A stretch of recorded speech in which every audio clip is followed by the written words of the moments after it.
नमस्कार दोस्तों, मेरा नाम है विकास शर्मा और आज हम एक बहुत ही महत्वपूर्ण लोकसभा डॉक्यूमेंट्स को समझेंगे। अभी क्या हुआ है कि जो बैंकिंग एस्पिरेंट है इनके लिए काफ़ी अच्छी न्यूज़ आई है। लोकसभा में एक प्रश्न है वो पूछा गया, तो इसका जो सरकारी जवाब है वो आपको मैं यहाँ पर बताने वाला हूँ। इसमें ये पूछा गया था कि क्या सरकार फिर से सरकारी बैंकों को एक दूसरे में मिलाने मतलब मर्जर या कंसोलिडेशन की तैयारी कर रही है। आपको याद होगा पिछले कुछ सालों में कई बैंक मर्ज हुए थे, जैसे एसबीआई के अंडर एसोसिएट बैंक है, बैंक ऑफ बड़ौदा के साथ में अन्य बैंक मिले। तो इससे एम्प्लॉय, रूरल ब्रांचेस और स्टूडेंट्स के मन में सवाल था कि क्या आगे भी मर्जर होंगे। तो बहुत सारे जो सांसद हैं उन्होंने एक सवाल पूछा है सरकार से। चार प्रमुख बातें वो ये रखी हैं कि क्या सरकार इफ़िशेंसी और कंपटीशन बढ़ाने के नाम पर फिर से बैंक मिलाने का प्लान बना रही है। अगर मर्जर होंगे तो महाराष्ट्र के कौन से बैंक और उनकी कौन सी ब्रांचेस जो है वो इम्पैक्ट करेंगी, प्रभावित होंगी। क्या सरकार ने यह जांच की है कि मर्जर से जो कस्टमर हैं और जो कर्मचारी हैं और जो ग्रामीण क्षेत्रों की जो बैंकिंग सर्विसेज हैं उस पर क्या असर पड़ा है। तो यहाँ पर पूछा गया है एक सवाल और कि क्या मर्जर में नौकरियाँ कम होंगी या दूर दराज की शाखाएं बंद होंगी। अगर हाँ तो सरकार क्या कदम उठाएगी। तो ये चार मेजर सवाल यहाँ पर पूछे गए। अब सबसे बड़ा सवाल ये था कि सरकार यहाँ पर क्या जवाब दे रही है। तो वित्त राज्य मंत्री श्री पंकज चौधरी ने साफ शब्दों में कहा कि वर्तमान में सरकार के पास किसी भी पब्लिक सेक्टर बैंक को मिलाने का कोई प्रस्ताव नहीं है, यानी अभी कोई मर्जर नहीं होने वाला।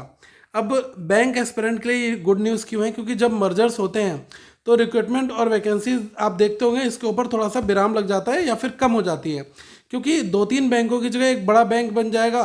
तो वहाँ पर काफ़ी ज़्यादा आजकल आप देख रहे हैं कि एआई है और भी बहुत सारी चीज़ें हैं जो मॉडर्नाइजेशन हो रहा है। इस वजह से ब्रांचेस अगर बहुत आपस में मर्ज होती हैं तो वैकेंसीज पर इम्पैक्ट तो पड़ता है। तो अभी बैंक मर्जर्स नहीं होंगे, यानी आने वाले समय में जो वैकेंसीज़ हैं वो हमारी एज़ यूजुअल आती रहेंगी।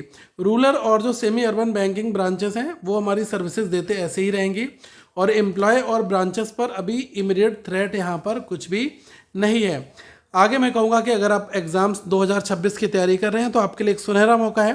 करंट अफेयर्स फंडा आपको बैंकिंग एग्जाम्स की प्रिपरेशन के लिए complete bank awareness plus current affairs 2026 के सारे एग्जाम्स को कवर करते हुए एक साल का प्रीमियम पैकेज दे रहा है, बहुत ही कम प्राइस में, और एक साल की टेस्ट सीरीज इसके साथ फ्री है। तो ये गोल्डन चांस है, जो भी ईयर एंडिंग ऑफर चल रहा है इसमें आपको मिल जाएगा। तो आप इसका लाभ उठाएं, एप्लीकेशन को डाउनलोड करें, वहाँ पर बैंकिंग एंड करंट अफेयर्स का जो ईयरली सब्सक्रिप्शन है वो आप ले लें और ये आपके एग्जामिनेशंस में बहुत बहुत ज़्यादा इंपॉर्टेंट रहेगा। पूरे एक साल की वैलिडिटी होती है, लेकिन आपको कंटेंट पिछले 2-3 सालों के भी मिल जाएंगे।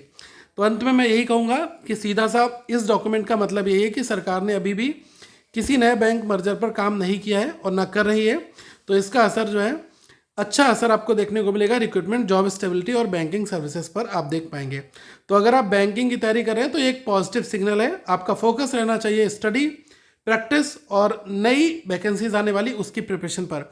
करंट अफेयर्स फंडा को अभी आप सब्सक्राइब कर लें और अगर आपको ये जानकारी पसंद आई है तो एक लाइक जरूर दीजिएगा और आगे जो भी बैंकिंग से जुड़े अपडेट्स हैं वो आपको मिलते रहेंगे। Thank you so much. Have a good day to all of you once again. मेरा नाम है विकास शर्मा। आगे मैं आपसे मिलता रहूँगा। Thank you so much guys.